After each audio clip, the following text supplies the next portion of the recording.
and welcome to the Intel Brief. Today is Monday, 3 February. I'm your host Daniel, and today we'll be covering the German president has travelled to Saudi Arabia, Jordan and Turkey, pro-Russian paramilitary leader has been killed in Moscow, and police have arrested 2 opposition leaders amid protests in Georgia. So firstly, the German federal president Frank-Walter Steinmeier began a 3-day tour of the Middle East, visiting Saudi Arabia, Jordan and Turkey. The trip focused on changing security situations in Syria, where Bashar al-Assad was recently ousted by the Islamic rebels, and the current state of affairs in Gaza.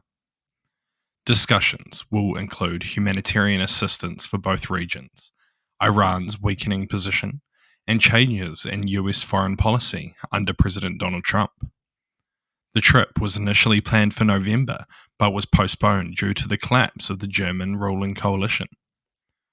In Saudi Arabia, Steinmeier met with Crown Prince Mohammed bin Salman, marking the first official state visit by a German head of state.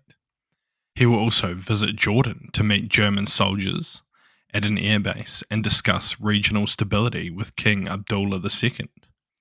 The tour concludes in Turkey, where Steinmeier will discuss stabilizing Syria with President Erdogan.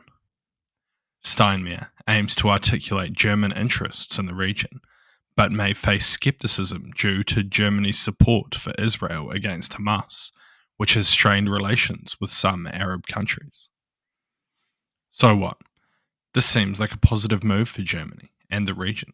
While it is likely intended to be self-serving, it will possibly help Syria with efforts to rebuild following years of war.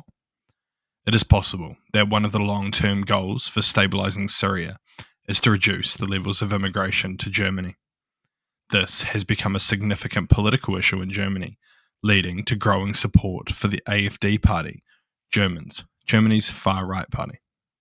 It seems likely that the hope is that traditional centrist parties can avoid a shock in the next election by being seen to sort out issues with immigration. And next, on Monday morning, a bomb blast targeted Armen Sarkisian, a Ukrainian paramilitary leader accused by Kiev of aiding Russian forces.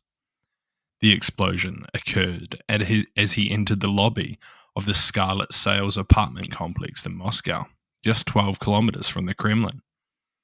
Initially reported to be in critical condition with part of his legs amputated, Sarkisian was later confirmed to have succumbed to his injuries at hospital.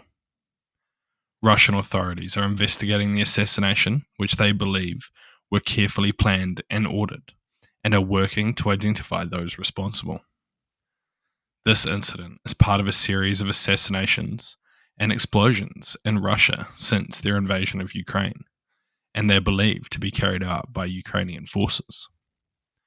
The Ukrainian SBU security service has labelled Sarkisian as a crime boss in the Donetsk region and suspected him of assisting illegally armed groups.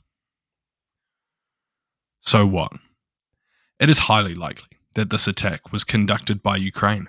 While there is a slim chance this was linked to his criminal activity, it is more likely to have been carried out by or at the direction of Ukrainian intelligence. Regardless, it is likely we'll arrest someone for this crime, wanting to appear to be on top of the situation and not allowing it to take place without punishment. Though it is likely that this person will just be a scapegoat, it is also possible that Ukraine may have hired a criminal to unknowingly place the explosive device, and then will just let him be caught afterwards. All in all, this is likely a well-conducted attack that is unlikely to result in the arrest of the real masterminds.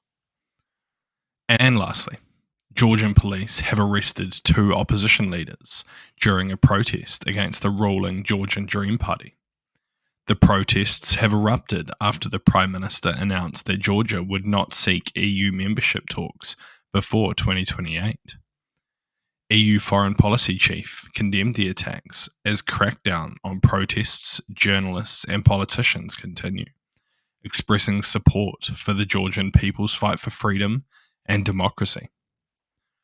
Mila, who was later released on bail, reported to have been mistreated by police while in custody. Thousands of protesters gathered outside a shopping complex in Tbilisi, briefly blocking a major road, despite warnings from the Interior Ministry that such actions would be classed as a criminal offence. The protests have been ongoing since November, with over 400 demonstrators being arrested so far. The opposition party has also been contesting the results of the October election, which they claim was stolen by the Georgian Dream Party. In December, the new Georgian president was inaugurated, a move that was deemed fraudulent by the former, who was once a loyalist of the Georgian Dream Party but has since distanced herself from the party. Last year, Georgia saw widespread protests after the government passed a law increasing the ability to monitor NGOs and the media within the country. So what? Unfortunately, it is unlikely that this will be the last arrest of key figures within the opposition movement in Georgia. As the protests continue to disrupt the country and bring significant negative attention to the Georgian Dream Party, it is likely they will increase measures against key figures in an attempt to break the protesters. While it seems unlikely that the protests will stop anytime soon, it is possible that with more arrests, and it could become more severe, leading to more people not wanting to get out onto the streets. Thank you for tuning in to the Intel Brief, your daily update on global geopolitics, brought to you by HM Intelligence. You can support the show by sharing it with your friends and leaving us a 5-star review. And if you're curious to learn more about intelligence, you could check out one of our courses in the description below. Thank you for listening. I've been your host, Daniel, and I'll see you next time.